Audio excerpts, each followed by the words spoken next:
সরকার আসছে, সবাই আমরা মিলেমিশে থাকতে চাই। আমরা সবাই মিলেমিশে থাকতে চাই। এখন তো দেশে নতুন সরকার আসছে, একটা আস্থাভাজন সরকার আসছে।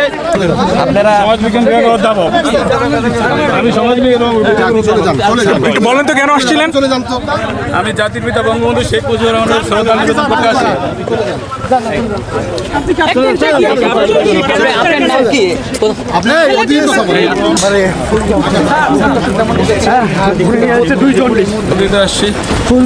আমি একজন অধ্যাপক মানুষ।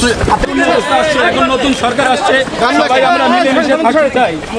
আমরা সবাই মিলেমিশে থাকতে চাই। এখন তো দেশে নতুন সরকার আসছে, একটা আস্থাভাজন সরকার আসছে, সবাই আমরা জাতীয় নেতাদের প্রতি আমরা শ্রদ্ধা নিবেদন করতে চাই। একজন শিক্ষক জাতীয় নেতাদের প্রতি আমরা শ্রদ্ধা নিবেদন করতে চাই।